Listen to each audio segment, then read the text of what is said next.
Whether you subscribe to the current obsession with goal tallies measured by the calendar or consider it a sort of meaningless affectation which typifies the warped priorities of modern football, one thing cannot be disputed.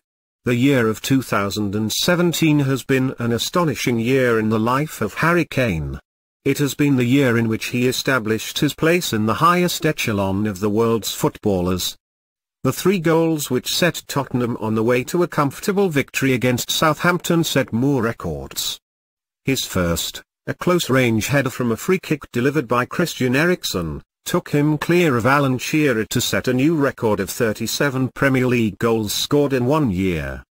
The second, a tap-in from a fabulous passage of slick Spurs passing, took Kane clear of Lionel Messi as the leading goal scorer in the top European leagues in 2017. His third, a confident dink over the falling frame of Fraser Forster, completed his 8th hat-trick of the year, the calendar year that is. For those who prefer their goal statistics served the old-fashioned way, this takes his record to 24 Spurs goals for the season, with 18 of them in the Premier League. All this without scoring in August. Against a flimsy Southampton, Kane took another match ball home and might easily have scored more. There was a sharp chance buried into the side netting in the opening minutes of the game, a chip which sailed over just before the interval and an ambitious volley which grazed a post. Such is Kane's prolific strike rate that any missed opportunity catches the eye. Tottenham supporters urged him to take aim whenever he got the ball on a day when the atmosphere was flat. He slammed a free kick into a wall and was yards off target as he lined one up from distance. But his attitude never changes. Regardless of where the last effort ended up, Kane will take the most direct route to goal when the ball comes his way again. His attitude is impeccable and his teammates have learned to harness his gift. Eriksen's dead ball delivery for the opener was exquisite, even if the marking left much to be desired as Kane buried a header he could barely miss. For his second, the brisk exchange of passes between Eriksen, Dele Alli and Son Heung-min sliced Southampton open and presented him with another simple finish. In the second half, the supporting cast got in on the act.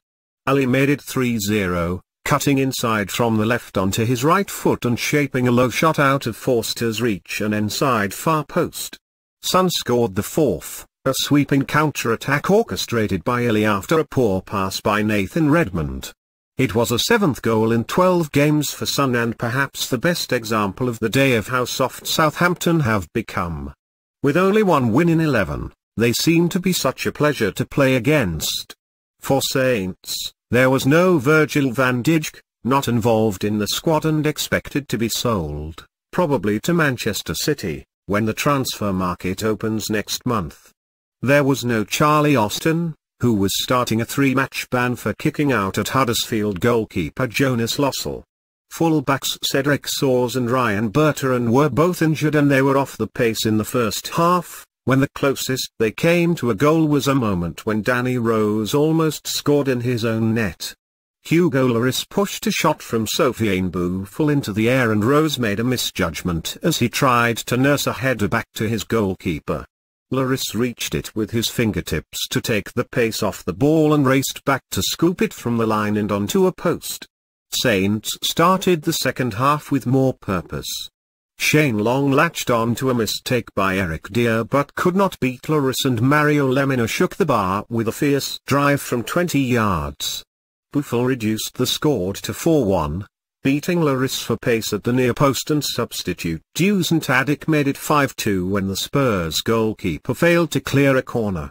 None of which fooled the away fans, some of whom sang "You're getting sacked" in the morning towards their own manager Mauricio Pellegrino.